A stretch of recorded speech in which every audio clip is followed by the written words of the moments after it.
learn about what the guest and how the session goes as well. So for those of you who are not familiar with the EDGE community, my name is Crispet Cowie, and I am the program lead of incubation here at EDGE, supporting entrepreneurs with their learning from ideation all the way to commercialization. And it is a process. Sometimes it's hard work, but it's very rewarding. And we have served over 200 entrepreneurs since our doors opened in 2017. And we have the privilege today of interviewing Angad Singh, who is one of our resident EDGE entrepreneurs. Before COVID, he was in our space all the time. Due to COVID, he's online. Everybody's online. I but, totally missed that place, actually. Yes. Thank you so much. It was fun being together over there. Yes, most definitely. And we also have Simi, who is our administrative specialist, who's with us here today. And Simi will just kick us off by doing the land acknowledgement. Hi, everyone.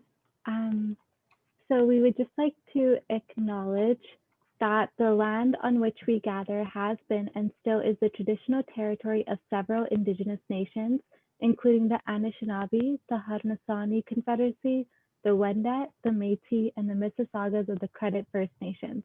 Since time immemorial, numerous Indigenous nations and Indigenous peoples have lived and passed through this territory. We recognize this territory is covered by the Dish with One Spoon Treaty and the Two-Row Wampum Treaty, which emphasizes the importance of joint stewardship, peace, and respectful relationships. Sheridan affirms it is our collective responsibility to honor and respect those who have gone before us, those who are here, and those who have yet to come. We are grateful for the opportunity to be working and living on this land. Thank you so much, Simi. And the words are so powerful because if we take out the section where it's to honor those who have gone before us, and in entrepreneurship, I think from the beginning of time, people have been expressing their entrepreneurial skill set, innovation at its core. I've heard someone say from the Stone Age to the technology age, you can see innovation throughout. And I'm super excited, as I mentioned earlier, to have Angad Singh, who is an entrepreneur. He's gone before some of those who are just considering starting. And Angad, your business, Simplified Automation, I think highlights this thought or need for innovation and progression in that way. And before we start, can you just tell us a little bit about yourself and what got you started on what got you started on your entrepreneurial journey? Absolutely. First of all, I'd like to thank you both for having me over here. It's a pleasure to speak to you guys over here. So it's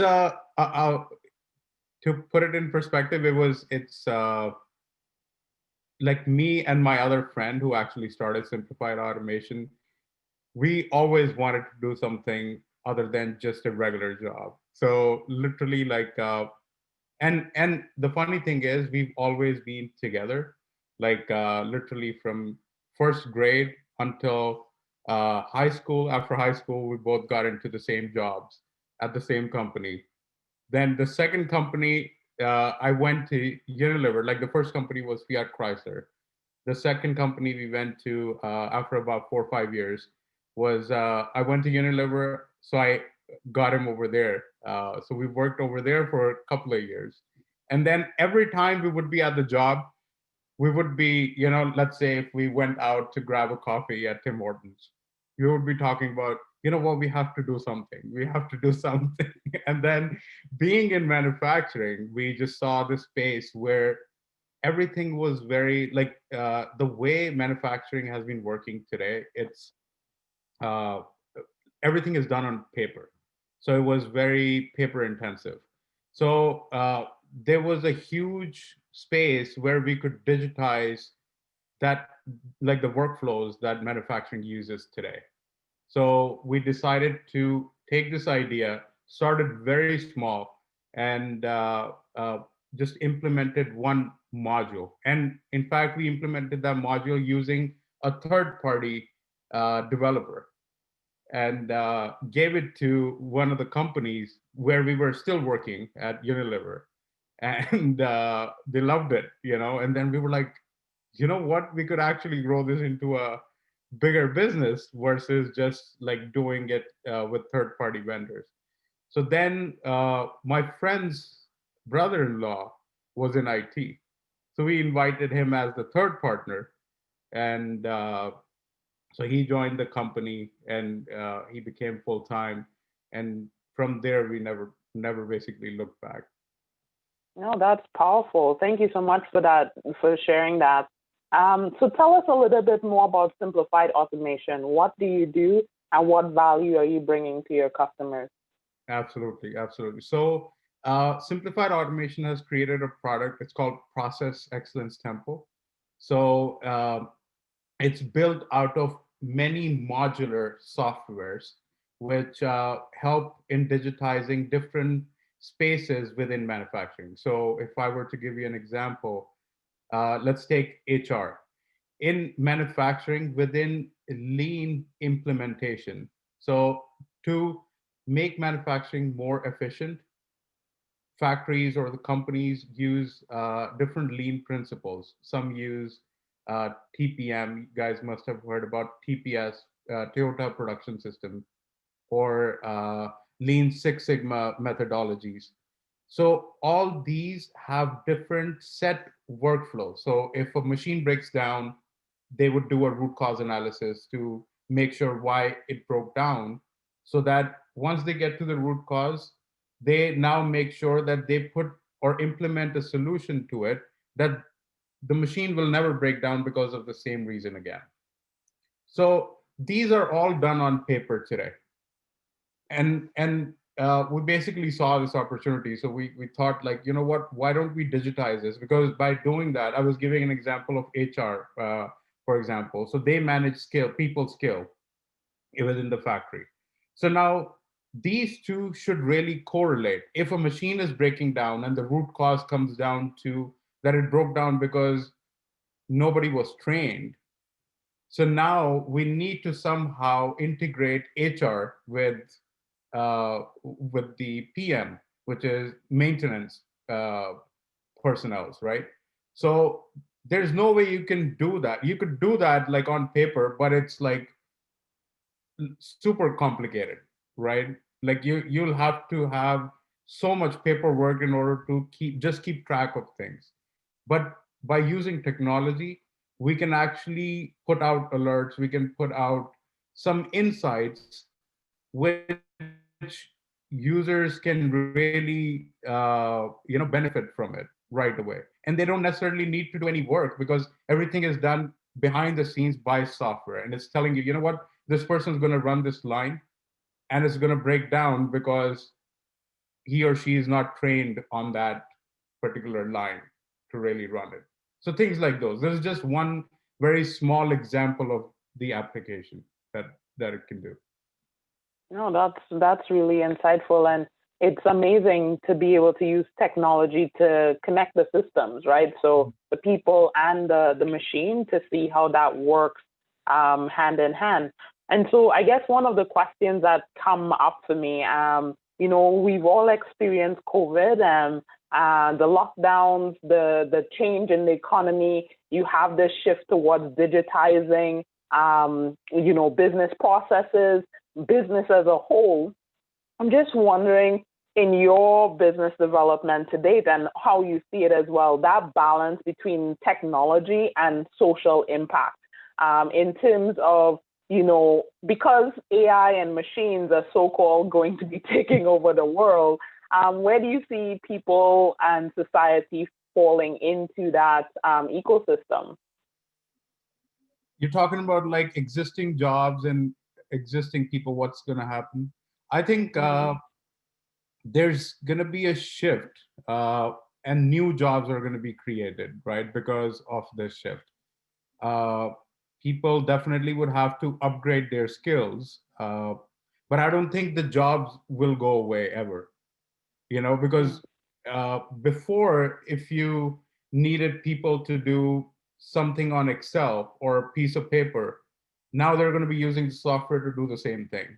if I take the example of simplified automation, and in certain places where, let's say, uh, there's not enough job within the factory, but then there's some job within the development industry, right? Because as the companies are growing, like the other part of the business is also growing, where they would have to sort of up their skills in terms of uh, uh, like from development perspective.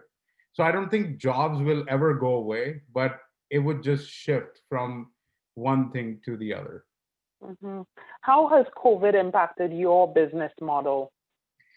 Uh, Initially, definitely it was a hit because like all the contracts that we had in the pipeline, they were sort of put on hold because nobody knew what was going on, right? And everybody was impacted business wise. Uh, but then what we are seeing now that we are sort of going into 2021 is it has actually helped to change the mindset of people that things can be done digitally as well, right? And things can be done in a different way, especially in manufacturing. People, uh, because people have been, they're used to doing things for ages in the same exact way. And especially people on the shop floor, they're very hard to sort of deal with because not anybody's fault, but it's like the environment is harsher, right? The way they're working, the conditions are a little bit harsher. So you tend to get a little bit tough when you talk to those people, right? Or rather, they're talking to you. So they are very hard to convince in those kind of situations. But when now they're like the mindset is changing in that sense. For example, one of the clients we were doing training and we had to go to their plant in order to do 2 day training. It would literally waste our 3 to 4 days of time, which we could actually spend somewhere else, especially being in the very initial stages of developing the business, right? But now we could actually, like, we literally did a couple of trainings in last couple of weeks where it was all virtual, and they were even like more happy about it because even they were sitting at home and just getting to know the software, getting to learn new things, and they didn't have to. They were comfortable at their places as well, right? So uh, it has it's becoming better for the business, to say it in short. No, and that's good to hear. I guess one of the things that comes to mind is, someone. Do you have any advice for people that are considering to start businesses at this time? What should they be thinking about, mindful of, as you said, a lot of business is being digitized, moving towards technology. What advice do you have for folks who are considering to start a business? I think they're definitely, like, we should be looking at what problem we are solving, right? Like if we're solving some problem for any people out there in the world, we don't necessarily need to worry about uh, if the business would run or not. Then the second piece comes in is we just have to put in our time and effort into uh, uh, making sure that we are giving our 100%, and it would fly if we're solving a problem. Hey, I like that a lot, and I know the things we talk about at Edge.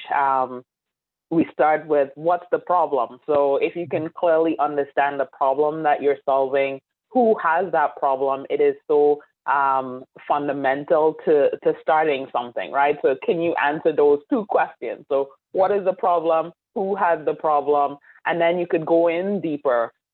How are they currently solving that problem? Can you innovate on the types of solutions that that already exist in the market? Is it something totally left field that you have in terms of your solution, and you now have to think about are people going to buy into this extreme idea, right? So making it palpable, something that they can relate to as you're explaining this new and potentially innovative disruptor to the marketplace as well.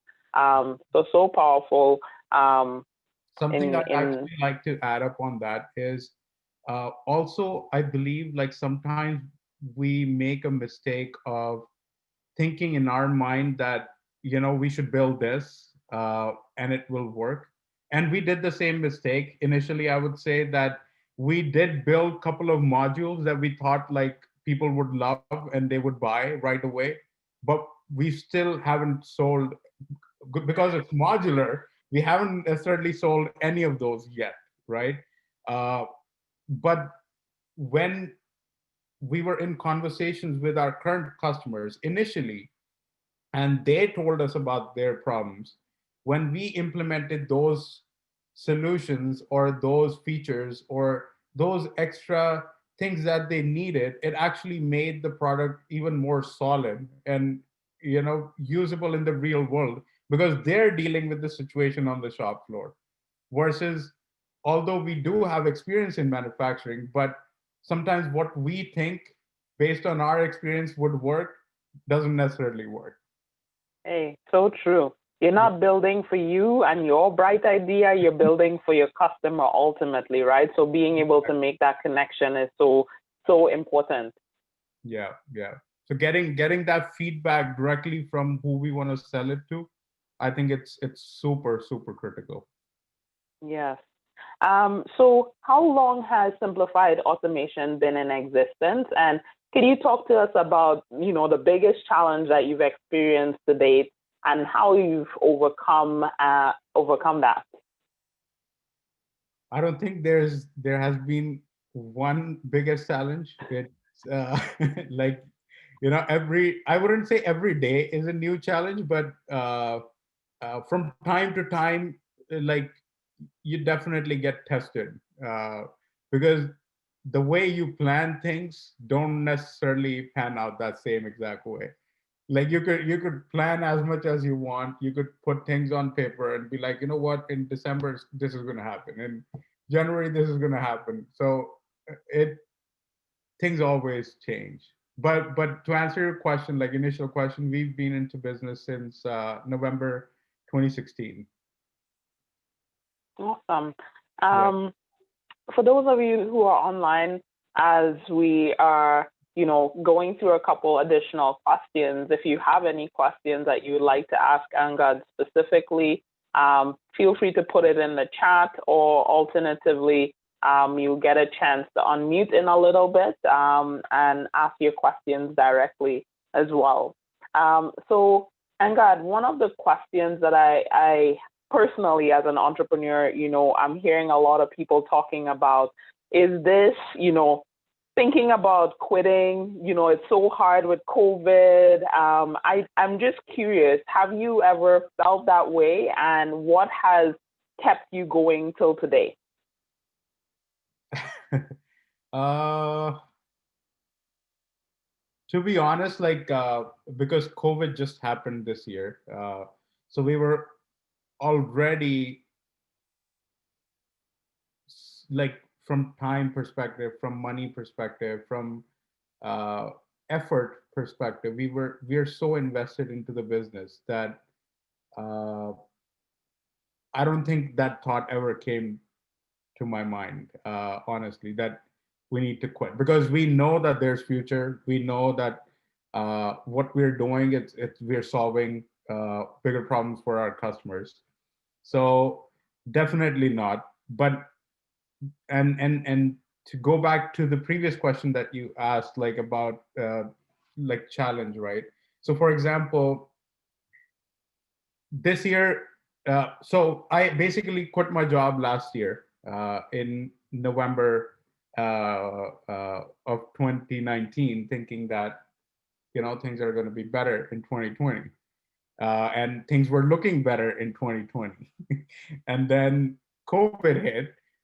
So like the only option for me was to survive And the way I could do that was I didn't withdraw any money from the company, which I was thinking to do before. So really, I mean, to answer your question, it's like I think we were thinking of different ways of just surviving versus thinking of closing down. So Mm-hmm. yeah, that thought never really came to mind. We were just uh, thinking in different way how we can survive just this time, so that Mm-hmm. things are going to be definitely better in future. Yeah, and thanks so much for sharing. And business development and the challenges that we experience, we don't oftentimes experience them the same way. I've heard the analogy of COVID has happened to everybody globally, but we're all in like different ships, right? So some ships can get a lot of shaking, some ships get a little, but really thinking about your own personal health and well-being. The plan, you said the plans that we have sometimes don't go according to plan. And it's how asking ourselves, how might we, in spite of the obstacle, in spite of the challenge, move forward, right? So if you do have that entrepreneurial, fire burning inside of you, definitely making sure that you've thought through some of the elements and essence of what value you're looking to bring to the marketplace. And if you have a resounding we are making a difference, we could see the light apart from the chaos once that cloud clears. But that determination, as you mentioned, to just continue stick it through, right? And I think one of the things that you said, you've invested a lot of time, but knowing a little bit about your story, it wasn't just, okay, we put in a lot of time and money into something that we didn't do the market research for. We didn't understand the customer. You did your due diligence to say, this is a path forward. And with COVID, I think many businesses have pivoted, changed. Now you're asking your customers new questions like, how has this, life situation impacted the way that you engage with this problem previously and now, right? And how do you anticipate that it will affect you in the future? Because as entrepreneurs, it's about being, listening to the trends, listening to your customers. The way that people solve the problems today may not look the same way tomorrow. So you have to be mindful of it from that perspective as well. Absolutely, absolutely, yep. And So, I think the point that you were mentioning, sort of, sorry, but like another thing that sort of comes to mind is sometimes people feel that like the perfect point that you mentioned, that it's not because we had invested so much time, energy, and money into it. But you're right. Like if we would have felt that we were working on something that was not going to be beneficial like after COVID ends, we might have pivoted in a different way, in a different direction, and possibly like thinking of something completely different from what we are doing today, and put in our effort somewhere else. So perfect point that you mentioned over there, that it's not always true that you would just keep doing what you're doing because you're passionate about it, but you have to be mindful about what people really want. mm-hmm. 100%. Awesome. One of the things when you were sharing your story, you talked about, you and your buddy were in the trenches, on the floor together, working your 9 to 5. You transitioned to other jobs, but always this discussion of we need to do something. We need to bring our own ideas to the forefront, and it's really good that you had that support system as you all made that transition to starting something new. Oftentimes, entrepreneurs, I like to refer to Michael Gerber's book. He talks about in the E-Myth, he talks about the entrepreneurial seizure, the guy or the woman doing it for the man or the woman, and says, you know what, I could do this for myself. And they decide to go on this entrepreneurial journey, and oftentimes doing it alone. And as your team has grown over the years, can you just talk to us a little about the mindset around building team, knowing that we cannot do it all ourselves, how important it is to have teammates as you grow and scale your company. Definitely super important. I don't think anybody can, like if they really want to grow big, they can't just do it all by themselves. You have to have, uh, so initially, I think it's all done in phases, right? Initially, obviously, like you're doing pretty much everything in the company, starting from sales to marketing to bookkeeping to like you name it, and you're doing that. But then eventually, like as cash flow starts coming in, you need to make sure before you actually put that into your pocket, you're parking it in the right way, so you're building systems, right? And as you're building systems, in order to sustain those systems, you need people, which is your team. So it's super important to build your team that way, because then only you, as like, let's say the person who really is passionate about the idea that you started with, the person who is passionate about the company itself, or the leaders of the company, you would have more time at hand to do more strategic things, to really bring in more and more revenue, which will help the company. After a certain time, it becomes a little bit easier to grow the revenue because you've proven your product. You have customers that you can show to the other people as testimonials, right?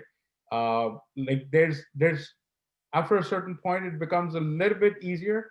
Uh, but only if you have time at hand, right, to make those strategic decisions eventually.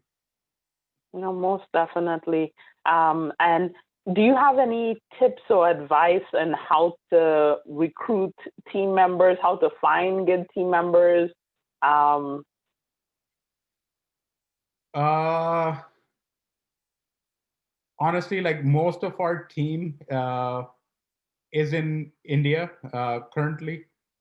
Uh, and the way we approached it was like, because we were short on funds.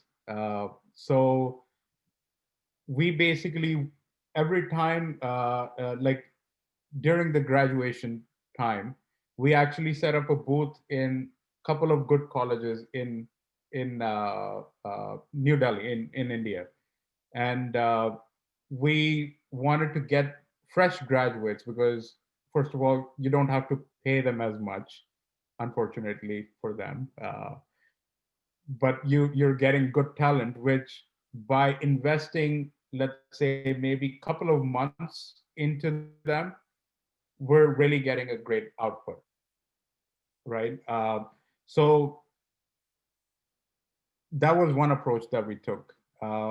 But then as we went along, we did find the need to hire more people as the business grew, because before we were doing everything on PowerPoint to build the designs for our software, and we used to do it ourselves. But then we felt like, you know what, like now is the time that we need that upgrade in the software, and we need somebody professional to be building our designs. So then we hired a design person. Then we were running into a problem where our customer were complaining about that we're getting a lot of bugs in our software, right? So every time we would push out a new update, because we one thing we kept in mind that we were really fast at deploying new features, new solutions that our customers needed. But then there's a drawback to that, because as you're deploying, uh, like pretty much, let's say every day, if you change something in the software, something else could break if you're not testing it properly before it goes out to the customer. So then we ran into this problem. So we hired a QA person uh, to do proper testing, and that's that person's sole job. But then now that we're a little bit more stable, we we were able to tell our customers eventually that, you know what, we can't be pushing out updates every day. We now need at least 2 weeks. We would build a solution, we would test it properly, and then push it out. So like we were talking about the journey, right? Initially, you're doing everything, then you build your team, and then even the systems change. Your approach changes.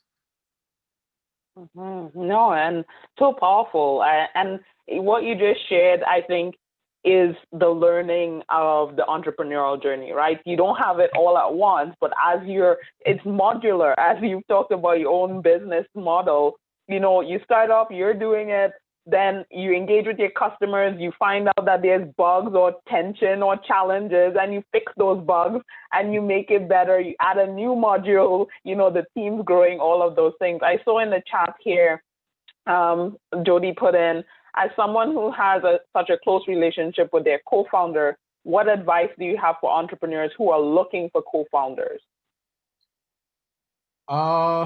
Jody, could you elaborate on that? Like, in what sense are you saying? Like, I'm pretty sure you have something particular in mind, right? And I kind of want to know that question. I was just thinking in terms of like traits and like how you would go about, like if you had any tips for somebody who would need a co-founder. Like, is there anything specific? Like, do you need to make sure that your personalities gel? Like, so okay, I think I understand your question from that perspective. So I think one thing really important, what I've felt is like, between us co-founders, is first of all, communication is a big piece. Like if we are communicating properly amongst each other, there's less and less misunderstandings. But there's definitely, like, there's times when uh, there were misunderstandings for sure, amongst us as well. But then now what we've started doing, like this something that we started doing, and we felt that we needed this, is that we now actually have weekly touch points, even though there are times that we don't necessarily have a lot to share within that week, but we still make sure that we're meeting for that time and really communicating what each one of us did for that last 1 week. It gives us two things, right? One is that we're actually building that relationship even tighter, and secondly, we all know what all of us are doing, and we're not just wasting time, because that's another piece. Because sometimes what happens is somebody puts in a lot of effort, the other person puts in, and this is all relative, right? Somebody thinks that they're putting in a lot of effort, but it's possible that the other person is putting in a lot of effort, and it's just not showing because the things that they're doing or techniques that they're applying might not be working right now, but they could be working in future, right? So all I think comes down to communication. If we are communicating well, uh, that's when we can advise each other as well. That's when we can gel better. That's when we can solve more problems together. No, I value your input there, Angad. And one thing that you did say previously, as the founders of your company needing to share that vision, everyone having that the unified vision, the buying into the value that you're bringing into the marketplace. So making sure that the communication and the values are aligned, as you're looking to build team, and that could be even someone that you're paying to do the work for you, right? Making sure that they're the right fit for the company that you're building. One of the things you did mention previously was around working with employees in India, and because of cost, and I tell people not to shy away from talking about contracting jobs offshore. And for founders, as we know, oftentimes for startups in particular, our budgets are tight. We're trying to do everything, realizing that we can do that. And there are platforms like Fiverr that I recommend, Upwork, Freelancer, that you can get support to do the things that you need to do. So for example, if you're just starting out your business and you're like, okay, I need to do social media marketing, and you don't have the budget, let's say, to hire Erica, but you can consult her to help you develop the strategy and then find somebody to help you execute. So then you still make that connection to local, but you're still getting your job done as you build your business and move forward, right? So just, not to shy away from it, Angad, if it is what you're doing, I feel like, and knowing that some of my teammates have used some of your, international services and has been very supportive and helpful of what we did and want to get accomplished. So if you're looking for some offshore support and with some trusted people, I will definitely recommend connecting with Angad in that way. Yeah, would be happy to help for sure. Yes. So my final question, before I open it up to the floor, is in terms of just advice, starting a business in the end of 2020, 2021, what should entrepreneurs be mindful of as they move forward? I think they're especially after COVID, we need to be very open to change, which was true even pre-COVID. But I think COVID has helped in changing that mindset even better, right? Even people who were rigid with their mindset, they have knowingly or unknowingly changed their ways of working, or they're forced to rather change their ways of working. So and only people who have changed those ways are going to be surviving and thriving instead, right? So that is something that we should always keep in mind. Uh,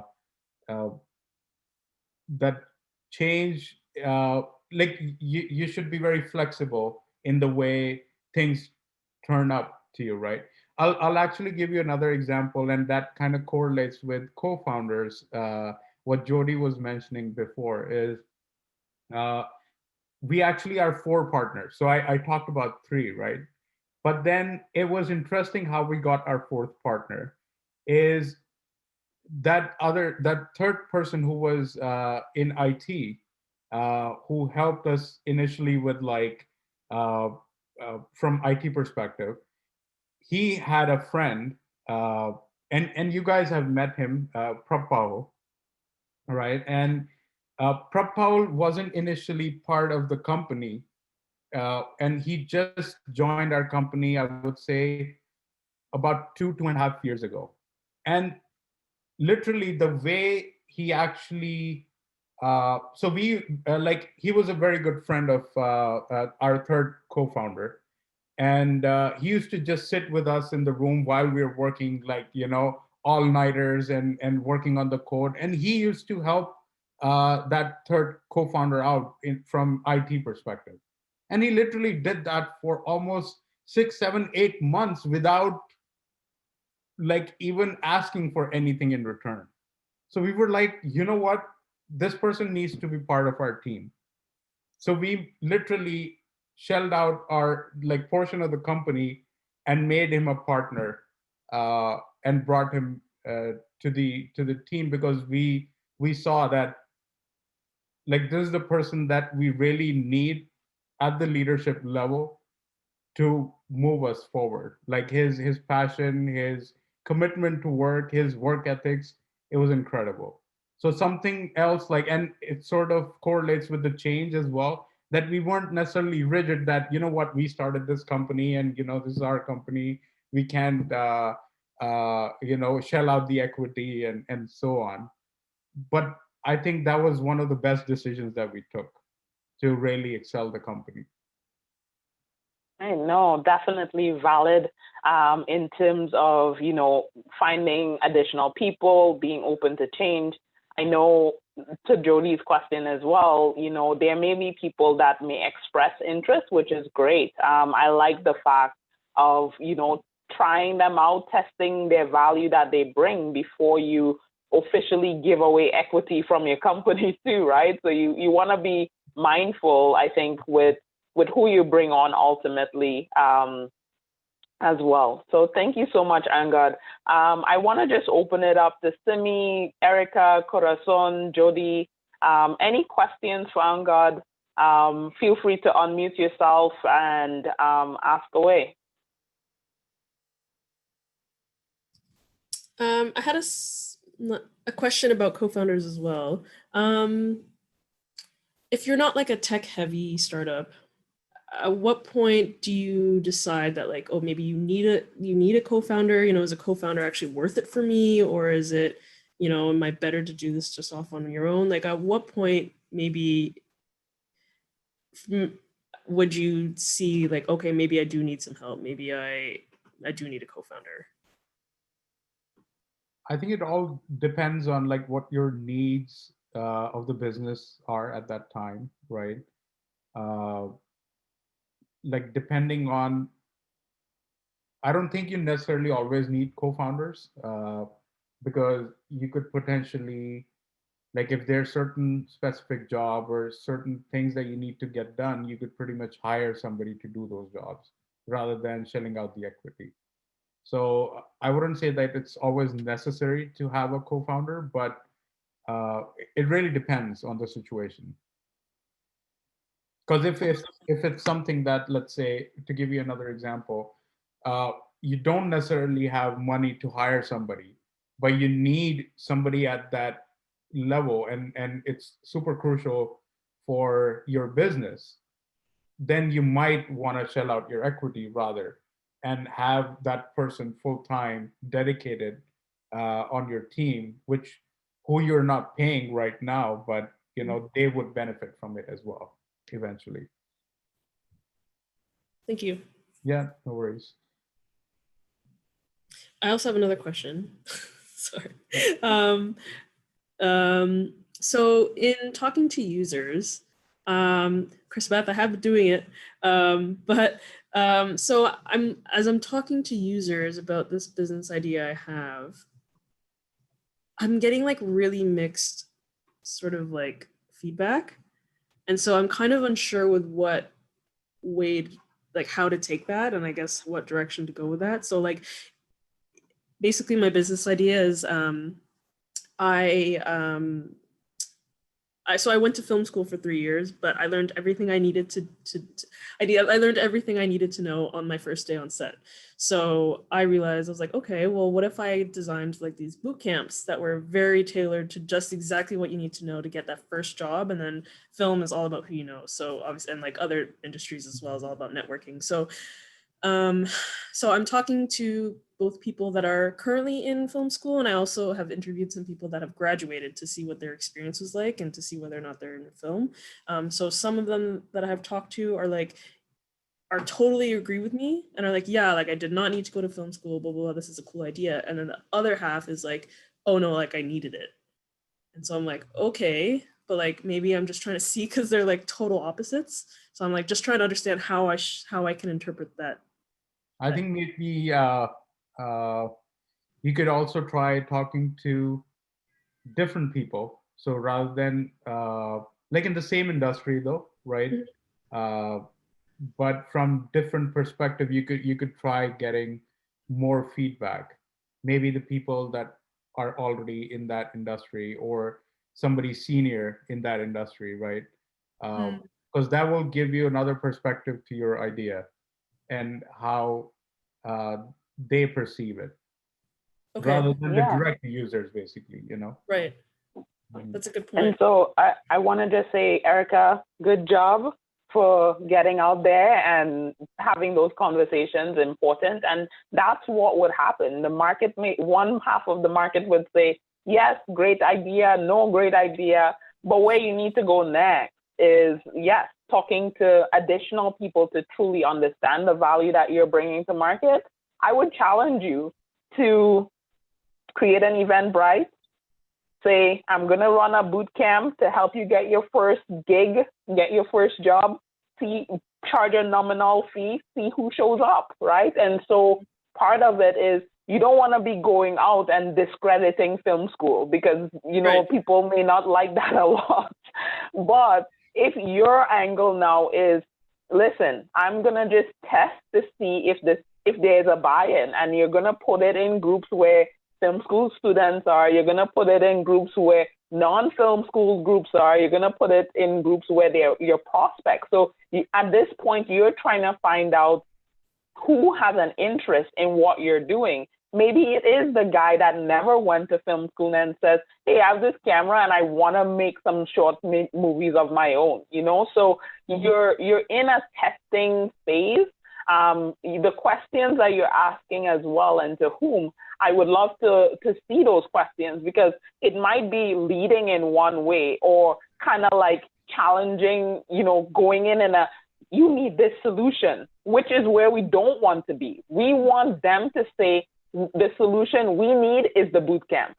You understand? So whatever, I think you came in a little after when Angad was just talking about the solution. It's not our bright idea. It's our bright idea, but it's for them, right? And so if our idea you have in your mind, it's going to be the best boot camp ever, and the world is saying, we don't want a boot camp. We want a film school, or we want an application. We want something else. So let the market tell you what they want. And you may not get to that app or technology right away, but is there a plan to get there, right? And so how do you start testing? And I like, Angad's model, the modular. Is it possible to put together something that is small, bite-sized, does solve a problem, and you get some validation along the way? So great job. And I just say, go out and test, I'm going to challenge you, go put an event right out. And I say this, so I've been working with entrepreneurs, as you all know, most of you know, for a little bit now. And one of my students, in the work that I do outside of Edge, one of our students, he's great at cryptocurrency. He wants to start a cryptocurrency business. And I said to him, let's just test it. You don't need a flashy landing page. Create an Eventbrite, see who shows up. This kid, he's 32, that's not a kid, this young man, very nervous because he's like, I don't know. And I was like, I'll give you my Zoom account. You don't have to send anything, just do it. 32 people showed up and paid $20. That is awesome. Listen, just test it, right? Test to see if there's a demand for what you have. He delivered an amazing session. He got some one-on-ones. He got some personal consulting after. He's in motion. So don't overthink it. Go with Nike. Just do it. That's amazing, because I guess for me, I was like, I could definitely revisit my questions, but also I was just shocked to see polar kind of answers. I was hoping for some in the middle and some mix like that, but it was always yeah, I totally agree with you, or no. And as Beth was mentioning, your solution right now, you might be looking at it from one perspective, right? But once you go out and test it, and as you're saying, you're getting polar results, completely opposite results. But it's possible that you're in the same realm of idea, but then you pivot to serve somebody else, right? Sometimes you're making an app for students, but you know what? A bigger need is for teachers. Or, it could also be in a different way that you were looking to monetize from students, but really the people who are going to be paying, although the users are going to be students, but people who are going to be paying are teachers. So really you got to be very flexible and open-minded, and not get stuck with what you initially thought would work. Like Chris Beth was saying over there. Yeah. So that's a good. Yeah, so go ahead, Erica. No, I was just gonna say, because like my husband like works in film, and he like did not go to film school at all. Like he has an English degree, but his whole family works in film, so for him it's kind of an outlier because he just like knew people, so it's easy for him. But but yeah, and I guess I guess I could expand my reach. And I now that I'm thinking about it, like when I was in U of T, I had a friend that was in my film class, just taking it as an elective, and he was so interested in film, but he was in engineering, and so but he just like loved films, loved to like talk about them and stuff like that. So I guess I could definitely expand my reach. Expand a little. No, that's awesome. And up until we either get our first sale from not our mom or dad, auntie or uncle or cat, because our market should be beyond those, our core immediate. We're just assuming, right? We're making assumptions, and you're going and engaging with the market to validate those assumptions or to realize that you made a wrong assumption and you need to pivot, right? So you're doing the right things, keep at it. Continually listening to your customer once you find them. In our little bit of time that's left, I'm just curious, Corazon or Jody, do you have any additional questions before we sign off? Yeah, actually, I do have another question, Angad. So when you were building your business, did you ever use a mentor or have like an advisory board? How did you go about finding them? And or even if you use them, right? Or did you just do like consulting as opposed to putting somebody on your like advisory board or approaching an actual mentor? Thanks for that question. That's a great question. So I think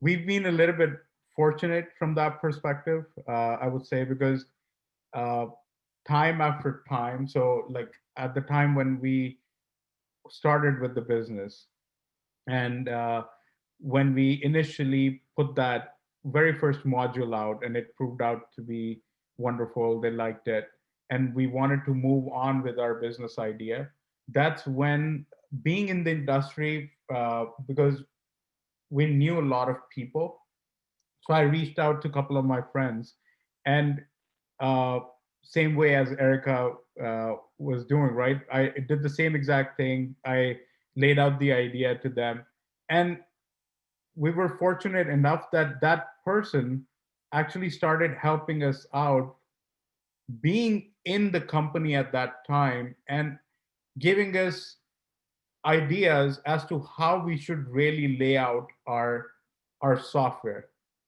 And that's the exact same software that that particular company is using today, because it took us almost 2.5 years to get business from that company, but we were able to give them exactly what they needed because they basically, like, that person sort of helped us out initially as that advisor, mentor, or uh, uh, someone with those expertise being into the business. But then again, like time and time, like after that, we were fortunate enough to get into Edge, where we had full access to, like, if you need business advice, you have an advisor. If you need marketing advice, you have an advisor. If you need sales advice, you have an advisor. So I would say we've been very fortunate to have those people at sort of our disposal, right? Right when we needed them, we had them right there. Perfect. Hey, Thank you. Angad. Yeah. Sorry, go No, ahead. I was just gonna say thanks for a great plug for Edge. And Corazon, yes.